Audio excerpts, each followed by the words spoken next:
Rank declare हुआ तब मुझे मुझे मालूम था अभी मेरी जर्नी कंप्लीट नहीं हुई, अभी तो सिर्फ रैंक आया है। तो एआई में अभी जाना बाकी है, तो उसके लिए मैंने कुछ वीडियोस देखे, आपके भी मैंने वीडियो देखे। हम्म। सौरभ सर के वीडियो थे जो अभी एआई में फर्स्ट ईयर में हैं, हम्म। तो उनके वीडियो देखे, और भी मैंने अलग अलग जगह जाके मतलब रिसोर्स देखे कि एआई के लिए प्रोसीजर क्या है, हम्म। और उस प्रोसीजर के लिए मुझे क्या क्या चीज करनी पड़ेगी। मुझसे कितना पूछा टाइम कि चला था इंटरव्यू, कितना टाइम चला था टोटल? 30 मिनट? मेरा मेरा बहुत ज्यादा चला था, क्योंकि जनरली बाकी बच्चों का 15 से 20 मिनट गया, और मेरा मतलब शायद उनको बहुत ज्यादा, क्यों डिटेल में जितना ओके जा रहे थे ओके। उतना मैं हाँ। उनको रिप्लाई भी दे रहा था। ओके तो ओके। मेरा लगभग 50 मिनट का इंटरव्यू चला था।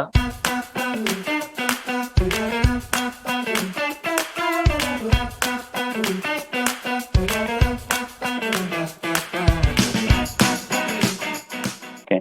अब बताओ कि नाउ कमिंग टू गेट तो क्रैक हो गया, तो अभी जो तुम हम्म। एआई के लिए अप्लाई कर रहे थे, तो एक चीज होता है कि गेट के बाद पीपल लोगों को वो छूट जाता है प्रिपरेशन, राइट? तो तुमने क्या उसको यस। कंटिन्यू रखा गेट के बाद, या फिर कुछ दिन का ब्रेक लेके then you start again after तुम्हारा जब रैंक हाँ। 110 आया?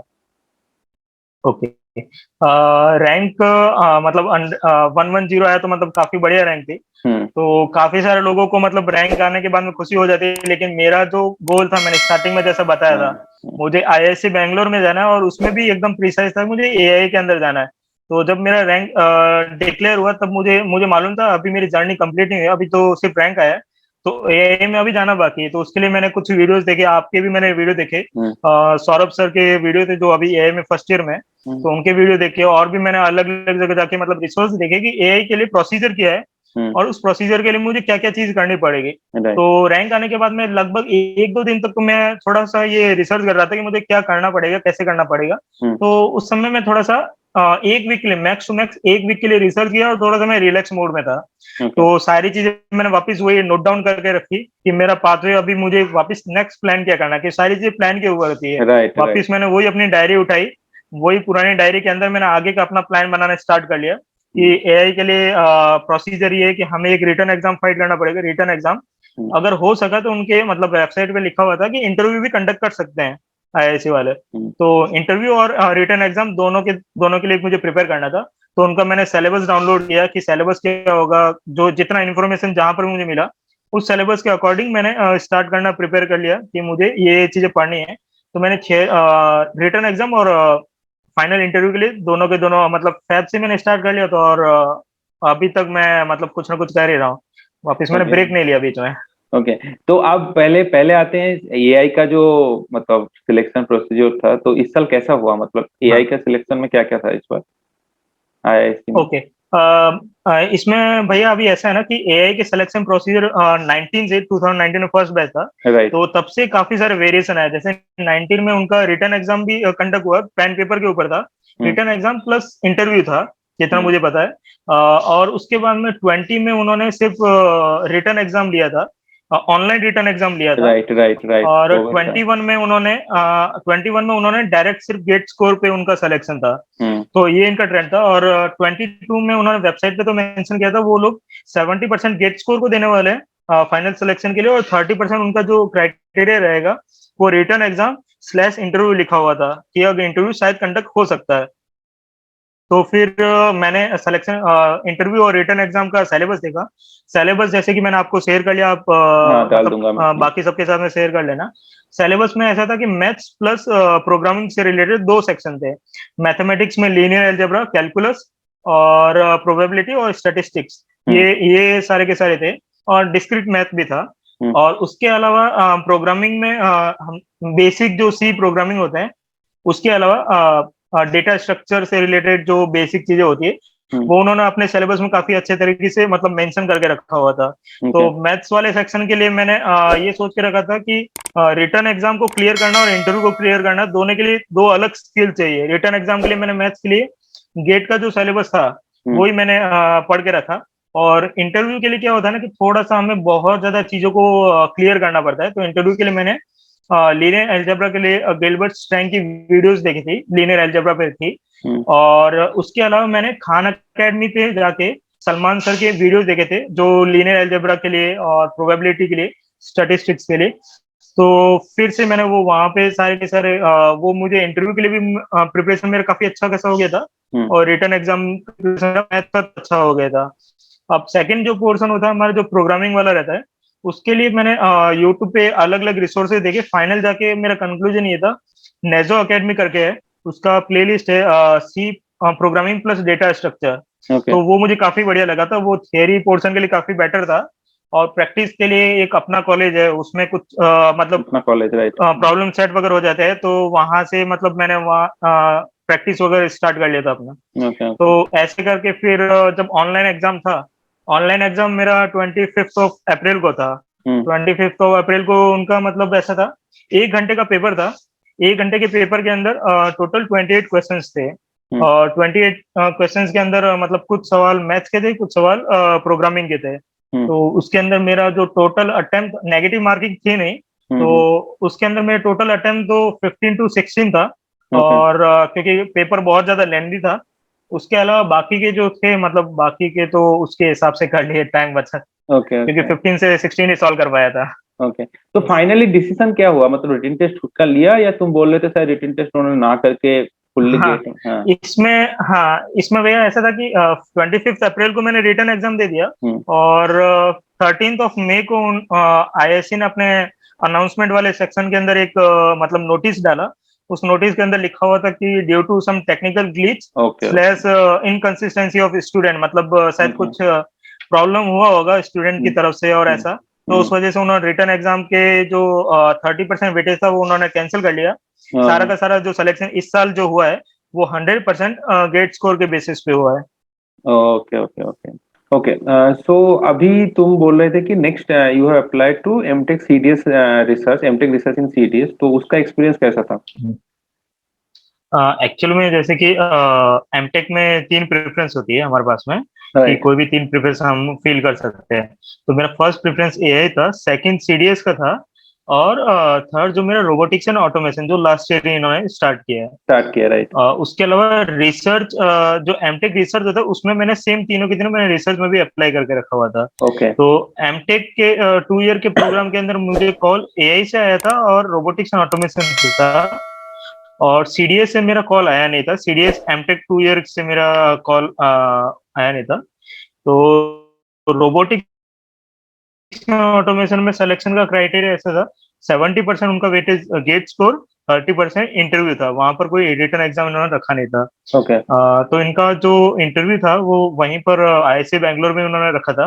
ओके। 20 अप्रैल को मेरा मतलब ऑन वहां पर इंटरव्यू, फिजिकल इंटरव्यू ऑफलाइन था। ऑफलाइन। इंटरव्यू से पहले लगभग 4 दिन पहले इन्होंने जितने भी, हाँ, ऑफलाइन इंटरव्यू था। ओके तो इंटरव्यू के 4 दिन पहले इन्होंने हमें मेल किया था जितने भी कैंडिडेट थे, कि हमें एक 4 स्लाइड की एक पावर पॉइंट प्रेजेंटेशन बनानी है और ओके उनको मेल करना है। प्रेजेंटेशन में मतलब हमारा एक इंट्रोडक्शन, और हमने क्या क्या कॉलेज में प्रोजेक्ट्स किए या हमारा क्या क्या अचीवमेंट वगैरह है, और why robotics and automation system at IIC. तो वो हमें 4 स्लाइड के अंदर मैं उन्हें मेल करना था। ओके तो उधर लगभग, जब हम, मेरा जो स्लॉट था, मेरा सुबह मॉर्निंग का स्लॉट था, 9 बजे का स्लॉट था। तो उस समय मेरे स्लॉट के अंदर लगभग 25 से 30 स्टूडेंट्स थे। ओके तो सबको एक एक करके बुलाया गया, 15-20 मिनट सबका चल रहा था। जब मेरा टर्न आया तो वहां पर मेरा जो पीपीटी था वो उन्होंने ओपन किया, और मेरा इंट्रोडक्शन, मतलब मुझे प्रेजेंट करने को बोला गया। हम्म तो मैंने अपना इंट्रोडक्शन पीपीटी के हिसाब से अपना इंट्रोडक्शन दिया। और उसके बाद में उन्होंने मेरा गेट स्कोर देखा, जो मैंने आईएससी के जो हम्म। पोर्टल पे फिल किया था, गेट स्कोर राइट। देखा। और फिर उन्होंने स्टार्ट किया मेरा, मुझसे क्वेश्चंस करना स्टार्ट किया। इलेक्ट्रिकल में जो फर्स्ट क्वेश्चन था, मुझे वही बोला कि मुझे एक मार्कर दे दिया, हम्म और बोर्ड के ऊपर मुझे कहा कि इन्वर्टर का डायग्राम बना, मतलब ओके मेरा पीपीटी के अंदर मैंने एक स्लाइड ऐड किया था, जो मैंने ईवी के, इलेक्ट्रिक व्हीकल के ऊपर काम किया था। उन्होंने मुझे बोला कि अगर आपने ईवी पे काम किया तो चार्जर के अंदर क्या होता है। तो मैंने ओके बताया कि चार्जर के अंदर बेसिक एक इन्वर्टर होता है। ओके तो इन्होंने जो क्वेश्चन उठाया था वो मेरे स्लाइड से ही उठाया था, जो मेरा ओके प्रोफाइल था वहीं से। ओके तो चार्जर से उन्होंने स्टार्ट किया, चार्जर में उन्होंने बोला क्या होता है, तो मैंने चार्जर का एक डायग्राम बना दिया कि एक बेसिक कन्वर्टर होता है। तो उन्होंने बोला कि कन्वर्टर कौन से टाइप का, तो 3 फेज का, सिंगल फेज का। हम्म मैंने कहा कि हमारे पास जो चार्जर था वो सिंगल फेज का था, क्योंकि हम ईवी को हमारे मतलब कैंपस से, कैंपस में ही जो प्लग वगैरह होता है वहीं से चार्ज करते थे। तो उसका मैंने डायग्राम बनाया, एक मतलब फुल ब्रिज रेक्टिफायर का सर्किट होता है इलेक्ट्रिकल में, उसका मैंने डायग्राम बनाया। उसके बाद में उन्होंने बोला कि वहां पर आइसोलेशन, ये जो चार्जर का जो ट्रांसफॉर्मर, स्टार्टिंग हम्म। में एक आइसोलेशन ट्रांसफॉर्मर होता है, उसका साइज कितना रहता है। तो ओके। मैंने कहा कि चार्जर सर बहुत छोटा है, वो मेरे हाथ के साइज का मतलब इतना ही था। और वो बेसिकली वो चेक करना चाह रहे थे कि चार्जर वगैरह जो मैंने लिखा है तो वो मुझे आइडिया है नहीं कि उसके अच्छा, हाँ। साइज वगैरह कितना होगा। मैंने कहा कि वो वेरी करता है, वो बेसिकली प्रैक्टिकल एस्पेक्ट चेक करना चाह रहे थे। तो मैंने हम्म। उनको ये रीजन बोला कि हमारा जो चार्जर था कम रेटिंग का था। वो ओके। साइज के हिसाब से उसके जो ट्रांसफार्मर वगैरह होते हैं वो अलग अलग साइज के होते हैं, तो हमारा जो चार्जर था वो इस पर्टिकुलर 6 किलोवाट का और वगैरह ऐसा मैंने एक आइडिया दे दिया। उसके हिसाब से उसका साइज छोटा सा था। उसके बाद में वो आगे बढ़े, उन्होंने बोला कि जो चार्जर के अंदर जो स्विचेस लगे हुए हैं उसको कन्वर्टर के अंदर जो स्विचेस लगे हुए हैं वो स्विचेस कौन से टाइप के हैं। इलेक्ट्रिकल हम्म। में काफी अलग अलग टाइप के स्विचेस होता है, जैसे बीजेटी होता है, मॉसफेट होता है। तो इसमें कौन सा टाइप का स्विचेस था। तो उससे वो बेसिकली ये चेक करना चाह रहे थे कि स्विचेस के बारे में नॉलेज है या नहीं, क्योंकि हम्म। अलग अलग पावर रेटिंग पे अलग अलग स्विचेस का यूज करते हैं, अलग अलग फ्रिक्वेंसी पे अलग अलग स्विचेस का यूज करते हैं। यूज करते हैं। तो उसका मैंने आंसर दिया। और उसके आगे फिर वो और आगे बढ़े कि वो स्विचेस को टर्न ऑफ और टर्न ऑन फिर वो कैसे होंगे। आगे डीसी आउटपुट हमें अगर लेना, क्योंकि बेसिकली चार्जर क्या है, एसी को डीसी में कन्वर्ट करेगा। हमारे Right. ईवी के अंदर बैटरी होती है हम्म। और हाउस होल्ड के अंदर एसी सप्लाई होता है। तो हमें बेसिकली अगर डीसी मिल रहा है तो वो स्विचेस को ऑन ऑफ कैसे करेंगे। तो मैंने उनको बताया कि ऑन ऑफ के लिए अलग से सर्किट होती है। तो सर ने बोला कि उसका डायग्राम बनाओ, तो मैंने उसका भी एक डायग्राम बनाया। उसके बाद में उन्होंने ये बोला कि एक जैसे कि हमारा मोबाइल है, मेरा मोबाइल का चार्जर है, तो उसके अंदर भी ये स्विचेस होते हैं क्या। तो राइट। थोड़ा सा मैंने स्टॉप किया, क्योंकि स्विचेस की ड्राइविंग सर्किट तो उसके अंदर होती नहीं, क्योंकि हमारा चार्जर बहुत ज्यादा छोटा होता है। हम्म। तो उन्होंने एक हिंट दिया मुझे कि अगर मैं यहाँ पर स्विचेस की जगह डायोड लगा लूँ तो फिर क्या रहेगा। तो ओके। मुझे ट्रिगर किया, हाँ वो फुल ब्रिज रेक्टिफायर सर्किट का मतलब की तरफ इशारा कर रहे हैं। तो मैंने बोला हाँ वहां पर फुल ब्रिज रेक्टिफायर सर्किट होती है। फिर वो थोड़ा सा और इसको आगे लेकर के डिस्कशन को कि अगर मुझे फिक्स एक कोई वोल्ट का चार्जर अगर बनाने का है तो इसका आउटपुट कैसा रहेगा जो ओके। आपने सर्किट बनाया है। क्योंकि घर में सिंगल फेज 230 वोल्टेज एसी आ रहा है, तो उसका आउटपुट कैसे रहेगा। तो आउटपुट का मैंने डीसी का एक होता है, तो उसका मैंने डायग्राम बनाया। उसके बाद कुछ सर्किट में एक फिल्टर सर्किट वगैरह होता है जो पल्सेटिंग डीसी को एक कांस्टेंट डीसी में कन्वर्ट करता है। तो उतना डेप्थ में हो गए। उसके आगे फिर वो गए एडीसी और डीएसी के बारे में मुझसे पूछने लगे, जो एनालॉग टू डिजिटल कन्वर्टर होते हैं और okay. Digital to analog converter होते हैं। उन्होंने मुझे बोला कि आप एडीसी का डायग्राम बनाओ, तो मैंने एडीसी का डायग्राम बनाया। उसके आगे फिर वो मुझसे प्रूफ मांगने लगे कि एडीसी कैसे कैसे मतलब वो एनालॉग को डिजिटल में कन्वर्ट कर रहा है। तो ओके। मैंने उनको प्रूफ करके कुछ डेरिवेशन करके उसका सर्किट का पूरा नेटवर्क थ्योरम का यूज करके कहाँ से करंट आ रहा है, वोल्टेज वगैरह का नोड एनालिसिस और केवीएल केसीएल का यूज करके मैंने उनको प्रूफ करके दिया कि ये ऐसे एडीसी की तरह बिहेव कर रहा है। उसके ओके। आगे फिर वो ओपन में गए, ऑपरेशनल एम्पलीफायर होता है उसकी सर्किट में गए, ऑपरेशनल एम्पलीफायर होता है कि उसका कहाँ पर हम लोग यूज करते हैं। और फिर वहां से वो पूरा डिस्कशन वहां तक गया। उसके आगे फिर एक मतलब प्रोफेसर ने मुझसे कितना पूछा टाइम कि चला था इंटरव्यू, कितना टाइम चला था टोटल? 30 मिनट? मेरा मेरा बहुत ज्यादा चला था, क्योंकि जनरली बाकी बच्चों का 15 से 20 मिनट गया और मेरा मतलब शायद उनको बहुत ज्यादा क्यों डिटेल में जितना ओके। जा रहे थे ओके। उतना मैं हाँ। उनको रिप्लाई भी दे रहा था। ओके। तो ओके। मेरा लगभग 50 मिनट का इंटरव्यू चला था। ओ। क्योंकि ओके। नेक्स्ट जो मेरा कैंडिडेट था उसने मुझे बताया था कि तुम्हारा बहुत ज्यादा लंबा चला था। So it और will फिर kind of a ये तो discussion kind of, right? It will be kind of a discussion, yes right? Yes, जैसा मैंने Basic. बताया कि मैं अगर एक जगह रुक गया अटक गया तो फिर उन्होंने थोड़ा सा मुझे हिंट दिया कि हम्म। इसमें अगर ये लगाएंगे तो फिर क्या रहेगा। तो हम्म। वहां पर मुझे ये फील नहीं हुआ कि अगर मैं मेरा आंसर सही है या गलत है। वो हम्म। मुझे हेल्प कर रहे थे, वो मेरा थॉट प्रोसेस जानने की कोशिश कर रहे थे कि मैं कितना सोच पा रहा हूँ, मेरा थॉट प्रोसेस क्या है। उसके अकॉर्डिंग वो मुझे हेल्प भी कर रहे थे कि अगर मुझे कोई हिंट मिले तो उसको मैं कहाँ तक हाँ। आगे ले जा सकता हूँ, कितना कितने एक्सटेंड तक सोच सकता हूँ। तो वो एक तरह से डिस्कशन जैसा था। ओके। ओके। उसके बाद में थोड़ा सा वो मैथ्स की तरफ भी गए। मैथ्स में मुझे दो तीन ग्राफ पूछे। एक ग्राफ था EX इंटू साइन एक्स का ग्राफ बना, उन्होंने मुझे पूछा। तो उसका मैंने ग्राफ बनाया। कहीं पर दो तीन जगह शायद मेरी गलतियां भी थी, तो उन्होंने मुझे थोड़ा सा हिंट दिया कि यहाँ पर ये सही हो सकता है क्या। तो मुझे डाउट में हाँ। डाला, तो मैं सोचने लगा हाँ वहां पर मेरी गलती थी। तो मैंने थोड़ा सा उसको रब करके उसको वापस हम्म। सही करके उनको बताया कि हाँ यहाँ पर ये ऐसा होने वाला है। तो ओवरऑल मेरा जो इंटरव्यू का एक्सपीरियंस था वो थोड़ा सा ऐसा था ना कि वहां पर पहले तो वो हमें कंफर्टेबल करते हैं कि ऐसा नहीं है कि आप वहां पर आ गए तो आपको मतलब सही जवाब ही देना है। वो हमें इतना मतलब कंफर्टेबल कर लेते हैं वो हमें ये फील करवा लेते हैं कि आप चीजों को सॉल्व करो, आप उसके बारे में सोचो, कहीं पर अगर अटक रहे हो तो वो हमें थोड़ा सा हिंट भी देंगे। गाइड करते हैं। और वो बेसिकली डिस्कशन जैसा रहता था। Okay yes. ओके। तो ये मेरा रोबोटिक्स एंड ऑटोमेशन हाँ का इंटरव्यू अब, का एक्सपीरियंस हाँ था। अब सीडीएस डिपार्टमेंट जो एमटेक रिसर्च बोल रहे थे उसका कैसा था? ओके। हाँ, तो ये एमटेक का हो गया, और एमटेक रिसर्च में मुझे एआई, सीडीएस और रोबोटिक्स एंड ऑटोमेशन तीनों के लिए मुझे कॉल आया था।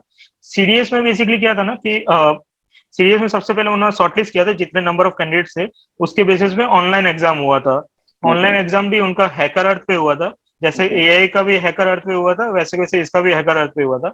इसमें टोटल जैसे कि 50 क्वेश्चन थे, 50 में से 12 क्वेश्चन पूरे एमसीक्यू टाइप के थे, और जो 3 क्वेश्चंस थे वो मतलब प्रोग्राम करने के थे। एक प्रॉब्लम स्टेटमेंट था, और प्रॉब्लम स्टेटमेंट के अकॉर्डिंग हमें एल्गोरिदम लिखना था। ओके और उसमें हमारा ये फ्लेक्सिबिलिटी था कि मैं सी प्लस प्लस या मतलब लैंग्वेज सेलेक्ट कर सकता था। हाँ तो ओके। ये एक थोड़ा सा फ्लेक्सिबिलिटी था। और उस रिटर्न एग्जाम से में जिन लोगों का जो लोग क्वालिफाई हुए थे, उनके क्वालिफाई होने के बाद में सीडीएस वालों ने जितने भी अलग अलग सीडीएस में लगभग 10 लैब है, 10 लैब के लिए सारे के सारे प्रोफेसर्स ने ऑनलाइन एक जूम के ऊपर पूरा प्रेजेंटेशन रखा था। सबने अपने लैब के बारे में थोड़ा सा डिस्क्राइब किया कि अलग अलग लैब किस तरह की है, वहां पर किस टाइप के प्रोजेक्ट्स चल रहे हैं, ओके किस तरह की स्किल्स एस्पिरेंट से मतलब वो लोग एक्सपेक्ट करते हैं कि अगर हम लोग इंटरव्यू में आते हैं तो वो हमसे क्या एक्सपेक्ट करते हैं, हम हमारी किस तरह की स्किल्स वो देखना चाहते हैं। और मतलब बेसिकली एक पूरा ओवरव्यू हर डिपार्टमेंट के हर लैब के प्रोफेसर खुद आके वो एक ऑथेंटिक इन्फॉर्मेशन हमें मिल रही थी। तो इस बार वो सारा का सारा इन्फॉर्मेशन उन्होंने यूट्यूब पे भी अपलोड किया हुआ है। जो ओके। सारे प्रोफेसर है वो लिंक भी राइट मैंने आपके राइट साथ में शेयर कर लिया राइट है। राइट तो राइट। एक बच्चों को एक फेयर और एक ऑथेंटिक इन्फॉर्मेशन मिली कि सीडीएस के अंदर बेसिकली क्या है, उस डिपार्टमेंट के अंदर क्या चला है। इवन अगर कोई एमटेक के लिए अप्लाई कर रहा है तो उनको एक फेयर आइडिया मिलेगा। राइट वो मैं दे दूंगा, वो लिंक मैं दे दूंगा। ओके। यस। और इंटरव्यू कैसा रहा तुम्हारा सीडीएस का? ओके। और सीडीएस में क्या था ना कि वो फिजिकल इंटरव्यू था, तो ओके। फिर और उसका जो इंटरव्यू का डेट था 23 ये मई को ही था। तो ओके मैं वेट कर रहा था कि 20 को सीओपी का जो कोप्स पे एमटेक का रिजल्ट आने वाला था। अगर एमटेक में अगर मेरा एआई में नहीं आता तो ओके फिर मैं वहां पर इंटरव्यू के लिए चला जाता, तो मैं ओके इंटरव्यू ओके के लिए गया नहीं। Okay okay okay, Yes. तुम्हारा हो गया था उसके पहले, राइट? ओके हाँ, मेरा रिटर्न एग्जाम क्लियर हो गया था, इंटरव्यू के लिए मैं गया नहीं था। Okay okay okay okay.